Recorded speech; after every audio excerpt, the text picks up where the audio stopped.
शांति।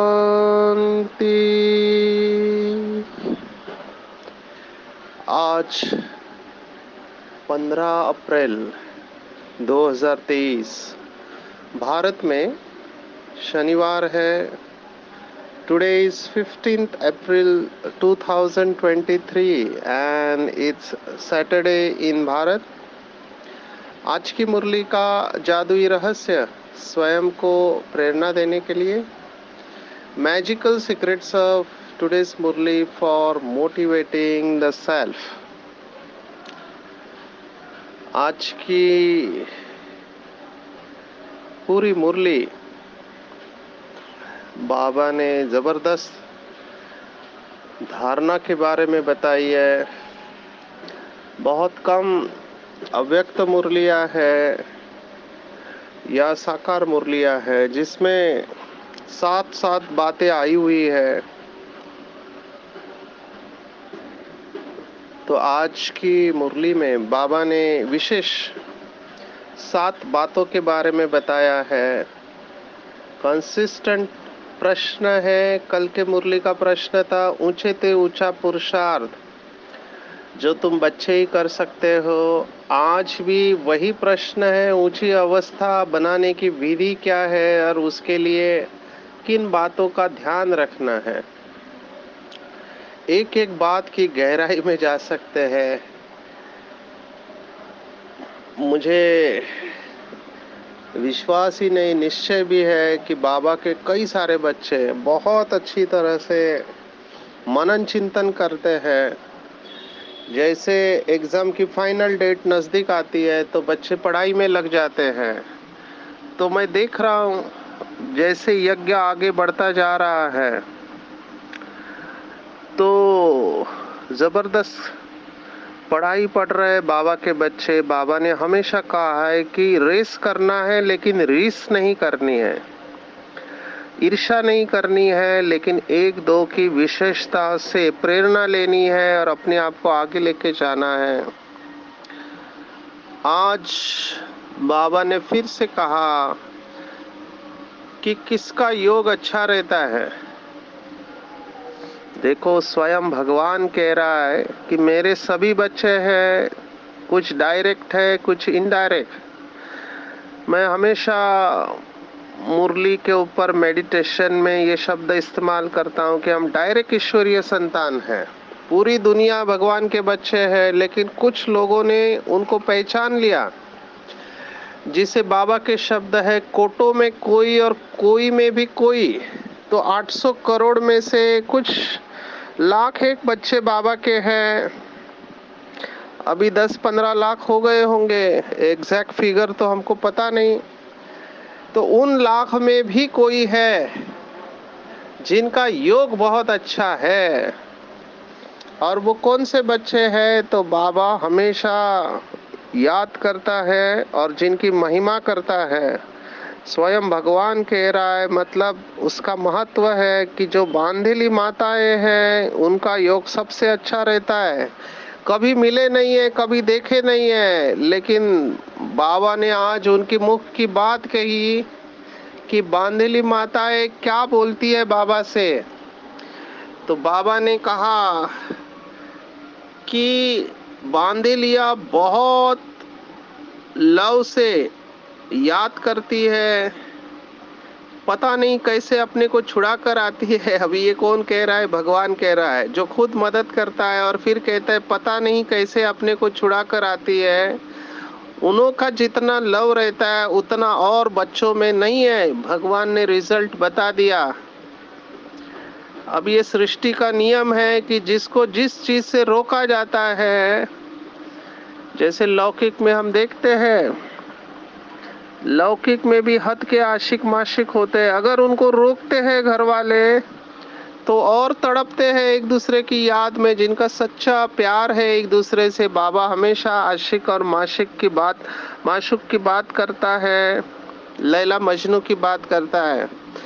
तो ऐसी बांधेली माताया बाबा से मिलने के लिए तड़पती है, बाबा को याद कर स्नेह में आंसू बहाती है और कहती है कि बाबा आपसे कब मिलेंगी, विश्व का मालिक बनाने वाले बाबा, ओ बाबा कब आकर सम्मुख मिलेंगी।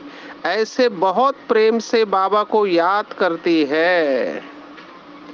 तो सभी दुख मिटाने वाले बाबा, आपने कितना हमारा सौभाग्य बनाया है कि आप हमको विश्व का मालिक बनाते हैं। तो बाबा ने कहा ऐसे बाबा के बच्चों को जो दिल से बाबा को याद करते, केवल बांधेली माताएं नहीं, बाकी भी और है, लेकिन विशेषता इन बांधेली माताओं की है।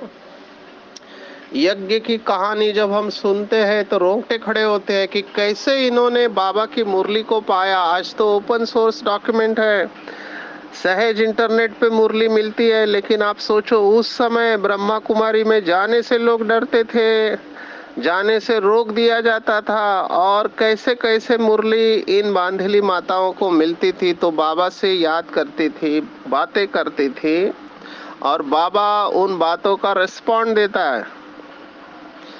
तो हमको भी बाबा के इन बच्चों की तरह जो सच्चे दिल से बाबा को याद करते हैं और बाबा से बातें करते हैं। किसी ने कहा कि मेरा योग नहीं लगता है, मैं क्या करूं? तो बाबा ने आज उसका समाधान दिया है। कई लोगों को ये मान्यता है भक्ति मार्ग की, योग माना बैठे और चले गए परम धाम में। वो अवस्था है, बहुत ऊंची अवस्था है। अगर कोई इतना अपने देह के भान को भूल जाता है कि बैठे और चले गए, तो ये बहुत काल का अभ्यास है। उस आत्मा ने बहुत साधना की होती है। लेकिन शुरुआत में बाबा ने ये बताया हुआ है कि हम योग लगाने वाले योगी नहीं है, योगी जीवन है हमारा। योगी जीवन है तो जीवन सदा काल के लिए होता है, केवल 1-2 घंटे के लिए योग नहीं होता है। बाबा ने हमको कर्म योगी बनाया है, कर्म सन्यासी नहीं है हम।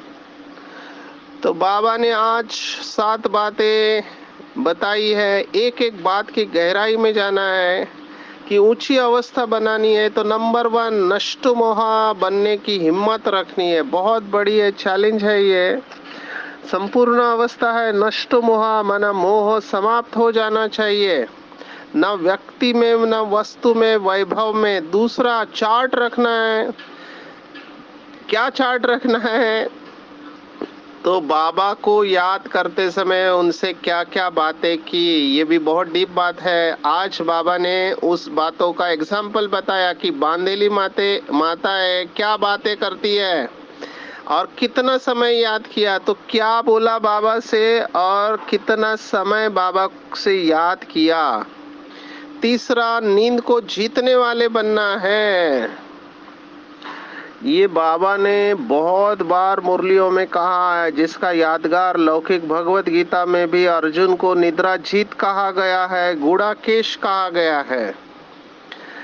अगर बाबा नींद को जीतने का टारगेट नहीं देता तो बाबा के कई बच्चे आलसी हो जाते हैं, और आलस बहुत बड़ा शत्रु है, बहुत बड़ा शत्रु है। इसके ऊपर भी हम पूरा जा सकते हैं। ये इस समय मुझे ये बताने का मोह हो रहा है कि आलस्य और डिप्रेशन साथ साथ जाते हैं। अभी कई सारी बीमारियां हैं। अभी डिप्रेशन के ऊपर सेशन लिया था तो लोगों को पता ही नहीं कि शारीरिक बीमारी की वजह से भी व्यक्ति डिप्रेशन में जाता है। कुछ करने का दिल नहीं करता है, उदास हो जाते हैं, निराश हो जाते हैं और गिव अप कर देते हैं। तो गिव अप नहीं करना है, हार नहीं खानी है, शरीर की संभाल भी करनी है, चौथी पॉइंट, और इसे भूलना भी है। अभी दोनों बातें हैं, संभाल भी करनी है, भूलना भी है। कई लोग जब बीमार बहुत हो जाते हैं, खास करके बूढ़े लोग, तो हार खा लेते हैं, बोलते बहुत हो गया, बहुत जी ले अभी, अभी शरीर छोड़ देना चाहिए, ऐसे कई लोगों को ख्याल आते हैं। और कई सारी ऐसी बीमारी है जिसका ब्रेन के ऊपर असर आता है। मैंने देखा हमारे आदरणीय रमेश भाई जी, अभी उनकी हाइट और बॉडी बहुत अच्छी थी, लेकिन ड्रामा प्लान अनुसार एक दिन वो घर में गिर गए तो फ्रैक्चर हुआ तो बिस्तर पे आ गए। अभी उम्र बहुत है, बिस्तर पे आ गए तो एक बार व्यक्ति बिस्तर पर आ गया तो उनको बहुत एक्टिव रहना पड़ता है। अगर शरीर की मांसपेशियों को आपने एक्सरसाइज नहीं दी तो there is something known as disuse atrophy बोलते हैं हम। माना आपने अगर हाथ पैर की मांसपेशियों को हिलाया नहीं, एक्टिव नहीं रहे, तो आप उसमें से खड़े नहीं रह पाओगे, अंतिम समय तक बिस्तर पर ही रहोगे। हमारी लौकिक माता जी को मैं भी देखता हूँ, कई लोग कम उम्र में इस अवस्था में जाते हैं, खास करके पैरालिसिस वाले पेशेंट।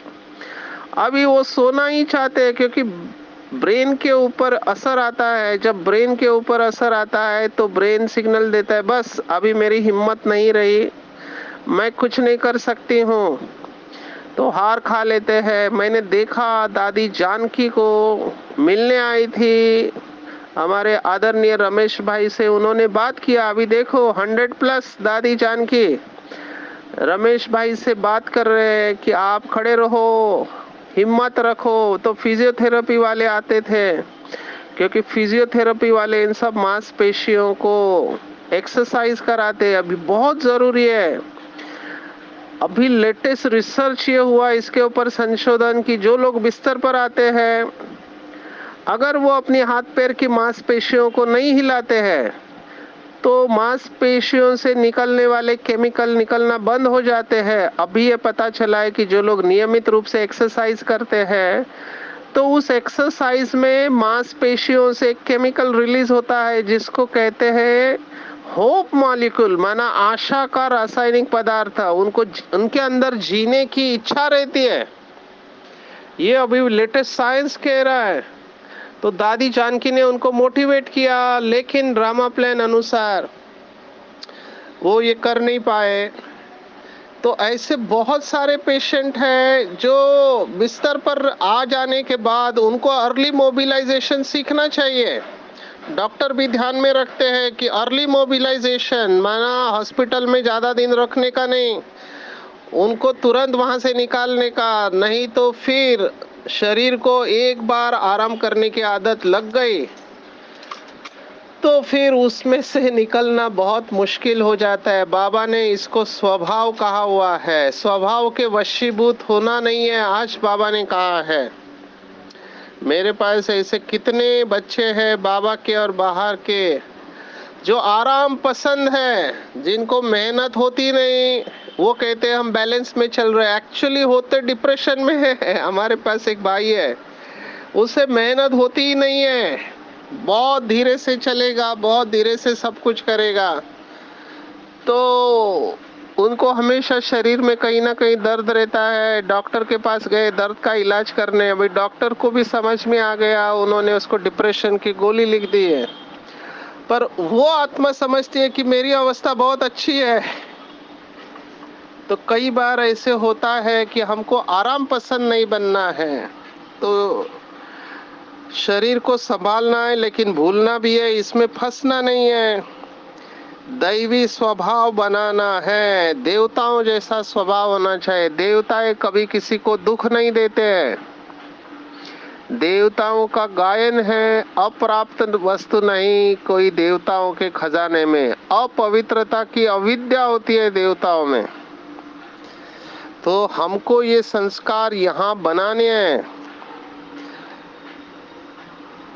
और बाबा ने आज तो बहुत गहरी बात कही है, लौकिक दुनिया की कहावतों को भी लिया है कि ताली दो हाथ से बजती है। अगर कोई आपको कुछ कहता है तो आपको उल्टा जवाब नहीं देना है, लेकिन अगर उस समय माया का वार है तो बाबा के बच्चे ऐसा बोल देते हैं जो नहीं बोलना चाहिए। एकदम महावीर बनना है, महावीर। बाबा ने कहा इसको अंडरलाइन करना है, इसलिए कहा कि आज की पूरी मुरली धारणा के ऊपर है। बार बार इसको पढ़ना है, जेरॉक्स करना है, नोट्स बनाने हैं, दिमाग में फिट कर देना है। कोई उल्टी सुल्टी बात बोले तो तुम चुप रहो। तुम चुप रहोगे तो फिर दूसरा क्या करेगा? ताली दो हाथ से बजती है। एक ने मुख की ताली बजाई, दूसरा चुप कर दे तो आपे ही चुप हो जाएंगे। ताली से ताली बजने से आवाज हो जाता है। तो बच्चों को एक दो का कल्याण करना है। तो ये बहुत बहुत इम्पोर्टेंट है। उस दिन भी समय के अभाव से मैं बता नहीं पाया, लेकिन आज बाबा ने फिर से ईश्वरीय ज्ञान की बात कही है कि ईश्वरीय ज्ञान की लेन देन करनी है। अब ये बहुत इम्पोर्टेंट बात है कि जब दो व्यक्ति आपस में मिलते हैं तो क्या करते हैं। मैं अभी दिल्ली में सेशन लिया। एक बहुत बड़ा इंस्टीट्यूट है, मैनेजमेंट और टेक्निकल इंस्टीट्यूट, दिल्ली के आउटस्कर्ट्स पे ब्रह्मपुरी में है। तो डॉक्टर अखिलेश, पूर्व मुख्यमंत्री उत्तर प्रदेश, उनके बेटे जो फिर बैडमिंटन के मुख्य बने और बहुत सारे इंस्टीट्यूट उन्होंने खोले हैं। उनका मेडिकल इंजीनियरिंग कॉलेज है। तो उस इंस्टीट्यूट में टेक्निकल लोगों के लिए, वीआईपीस के लिए प्रोग्राम था। तो मैंने वहाँ पे देखा कि कैसे सेवा बाबा करवा रहा है। जब सामने आते हैं वीआईपी लोग होते हैं, तो इन वीआईपी को देख के जब भी सेवा करते हैं तो मैं हमेशा ये अटेंशन रखता हूँ। हमेशा 5 बातें सेवा करने के पहले मैं जब स्टेज पर होता हूँ, बाबा को याद करता हूँ। बाबा को कहता हूँ, बाबा ये शरीर आपका है, ये आत्मा आपकी है, सामने बैठे हुए बच्चे आपके हैं, सेवा आपकी है और 5वीं करना आपको है। और उनके भ्रुकुटी में देख के ऐसे विजुअलाइज करता हूँ कि सभी टिमटिमाते सितारे बैठे हुए हैं। मैं आत्मा भाई से बात करता हूँ। नो डाउट सेशन बहुत बढ़िया बनते हैं, बहुत अच्छी फीडबैक मिलती है। अभी हम दिल्ली में NISD डिपार्टमेंट में भी मिले, national institute of social defence, बहुत बड़ी बिल्डिंग बनाई हुई है उन्होंने। तो उसके डायरेक्टर है जो पूरे भारत में नशा मुक्ति की सेवा कराते हैं। हर सेंटर पे, हर स्टेट में एक सेंटर होता है जिसको SLCA कहते हैं। SLCA माना वो कोऑर्डिनेटिंग संस्था होती है उस स्टेट के लिए। जैसे अभी हम भोपाल में थे तो भोपाल कैपिटल तो मध्य प्रदेश के सभी जिले से 2-2, 3-3 लोगों को ये बुलाते हैं कैपिटल में और उनको ट्रेनिंग देते हैं। तो इस बार मेरा भोपाल नशा मुक्त भोपाल गवर्नर के द्वारा, हमारे परम आदरणीय मंगूभाई पटेल वहाँ के गवर्नर है, उनके द्वारा लॉन्च हुआ था। तो वहाँ पे इन्होंने प्रोग्राम देखा, उन्होंने प्रेजेंटेशन सुना, उनको इतना तीर लग गया, उन्होंने उनके सेंटर पर हमें बुलाया।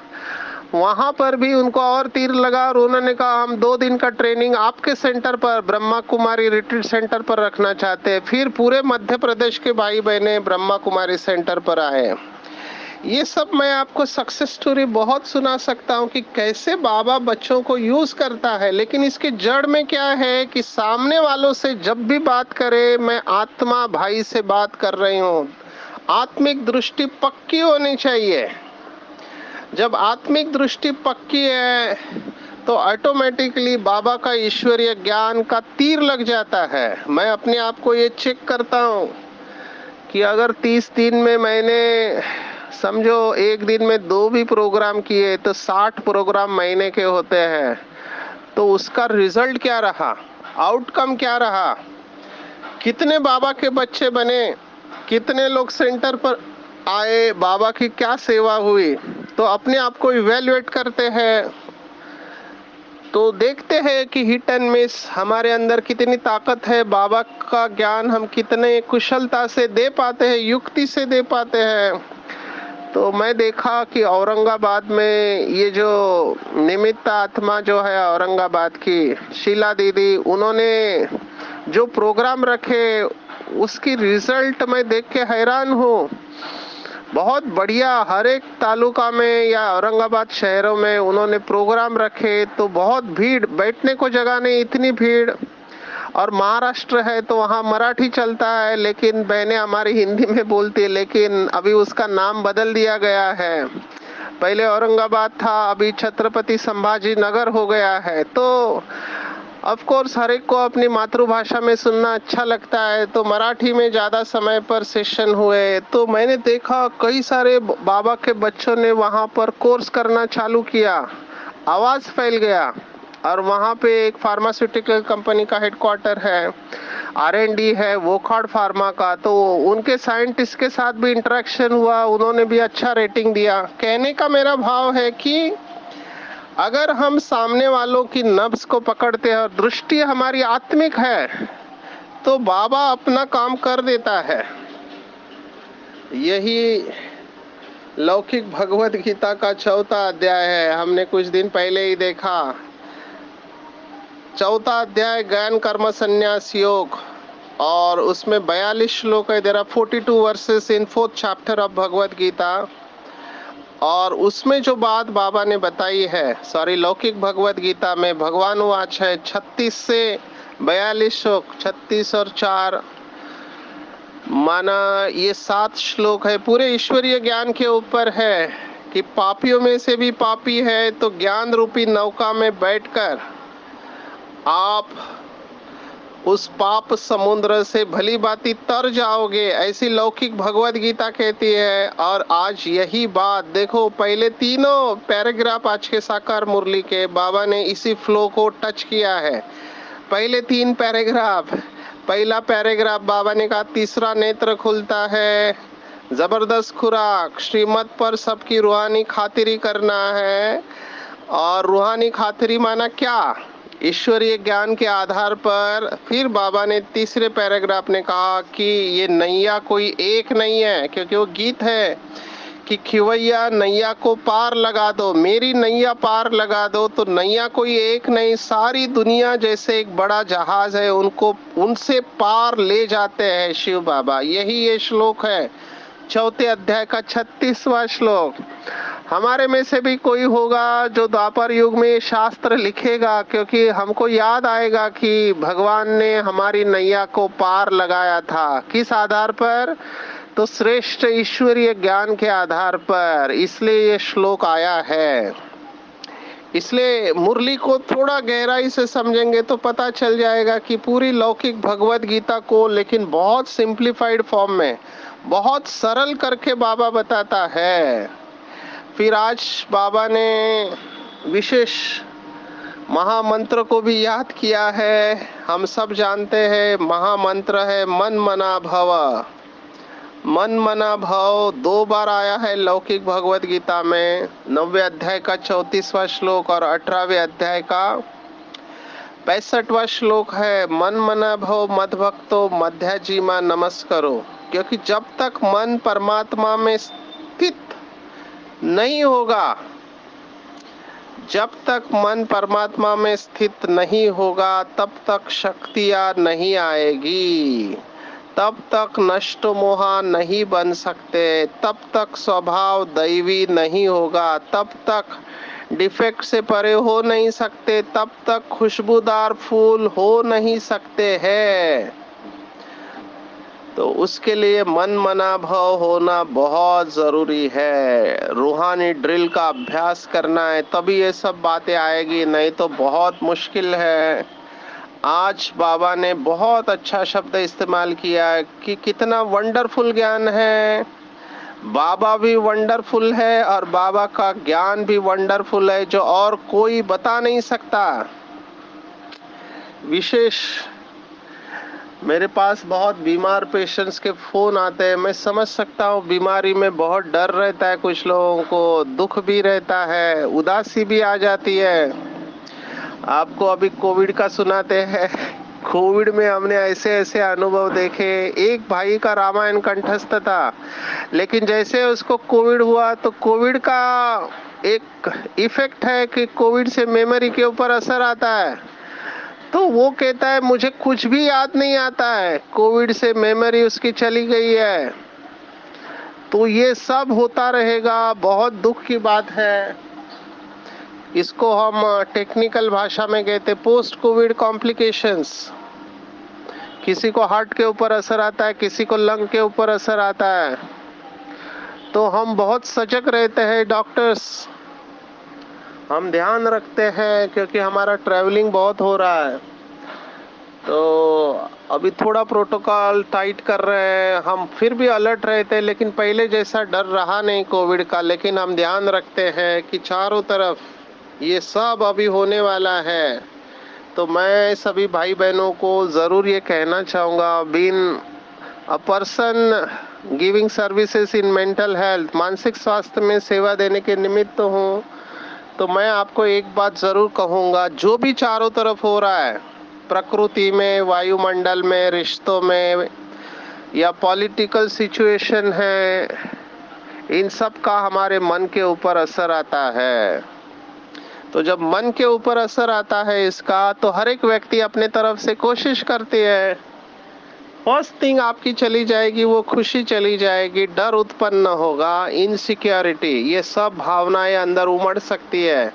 और बाबा की मुरली हमें उधर ही मदद देती है। बाबा ने आज कहा खुशी जैसी खुराक नहीं, खुशी जैसी खुराक नहीं, ये खुशी की खुराक एक दो को खिलाते रहो, सदा खुश मौज में रहना और खुशी बांटना, ये जबरदस्त खातिरी करना। आप किसी को दो नहीं दो और कुछ नहीं दो, सिर्फ खुशी के 2 लम्हे दे दो। हो सकता है आपके द्वारा दिए गए ये खुशी के 2 लम्हे उसके जिंदगी में सबसे बड़ी यादगार बन के रह जाएंगे। क्योंकि आजकल खुशी कोई देता नहीं, सभी एक दूसरे को दुख देने वाले हैं। तो चेक करना है आज पूरे दिन, क्या मैं नष्टुमुहा बना हूँ या मुझे कोई खींच रहा है। मेरा चार्ट है, मैं शरीर की संभाल करके उसको भूलता हूँ, मेरा स्वभाव दैवी हुआ है, डिफेक्ट निकल गया है और मैं परफेक्ट डायमंड बना हूँ, सबको मैं मर्यादा में रहते हुए खुश देता हूँ। क्या है, चेक करना है। क्या मेरा ज्ञान का तीसरा नेत्र खुला है, जो हर एक को मैं आत्मिक स्वरूप में देखता हूँ। इतना अपना विल पावर स्ट्रांग करना है। जैसे बाबा ने दादी को ही नहीं दिया, ये शक्तिपात कहते हैं भक्ति मार्ग में, कि गुरु अपने शिष्य को शक्ति ट्रांसफर करके जाता है। रामकृष्ण परमहंस ने स्वामी विवेकानंद को शक्ति ट्रांसफर किया। यहाँ पर भी ब्रह्मा बाबा ने बड़ी दादी को शक्तियों को विल किया। ऐसे हम सबको बाबा से शक्ति लेके दूसरों को ट्रांसफर करना है। जो भी माताएं मुझे कहती है हमको बंधन है, हम अकेले ज्ञान में चल रहे हैं, मैं उन सबको कहता हूँ कि आपका घर घर नहीं है, सेंटर है। अपने घर को सेंटर समझो। बाबा ने आपको घर वालों की और अड़ोस पड़ोस की सेवा के लिए वहां पे रखा है, क्योंकि आपके योग के प्रकंपन केवल आपके घर को ही नहीं लेकिन आजू बाजू में भी प्रभाव डालते हैं। सिर्फ बाबा को साथ में रख के बाबा से बातें करना है, यूनिटी में चलना है, एक दूसरे की मत को रेस्पेक्ट देना है। ये यूनिटी बहुत ज़रूरी है कि ड्रामा ऐसे मोड़ पर जा रहा है कि there are chances of difference of opinion. जो समझदार बाबा के बच्चे होंगे वो साक्षी अवस्था में जाके शुभ भावना रखेंगे। मैं समझ सकता हूँ पीछे आने वाले भाई बहनों को ये रहता है कि हम खूब सेवा करें, आगे आए, उच्च पद पाए। तो हेल्दी कंपटीशन में जाना है, रेस नहीं करना है, रेस में रहना है। सबसे अच्छी रेस है बाबा की याद में रहना। बाबा से बातें करेंगे तो एकाग्रता की शक्ति धीरे धीरे आते जाएंगे, और जहाँ पर ये 2 गुण हैं, एकता और एकाग्रता, वहाँ सफलता सहज प्राप्त हो जाएगी। तो अभी ऐसा समय बाबा ने कहा आगे चलकर आएगा कि खुद के लिए समय दे नहीं पाएंगे। ये मैं अनुभव कर रहा हूँ कि आपको अपने शक्तियों की मदद विशेष देनी पड़ेगी निमित्त सेवाधारियों को। कितने सारे भाई बहने फोन करना चाहते, मैसेज भेजते हैं, सबको हम रिस्पॉन्ड नहीं कर पाते हैं। तो ऐसा समय सबके जीवन में आना है, अपने शक्तियों की विल आत्माओं के प्रति करना है, तो समय प्रमाण सेवा संपन्न होते जाएगी। तो आज पूरे दिन भर में देखना है कि मैंने खुशी बांटी या दुख बांटा। मैं खुशी का देवता हूँ। अपनी ऊंच अवस्था बनाने के लिए मन मना भव मद भक्तो मध्याजिमा नमस्करो, सब डिफेक्ट निकाल देना है। मेरा फेवरेट स्वमान है कि मैं भगवान के बगीचे का खुशबूदार फूल हूँ। जो भी मेरे संबंध संपर्क में आए उसे परमात्मा के इन दिव्य गुणों का अनुभव कराना है। अच्छा, ओम शांति।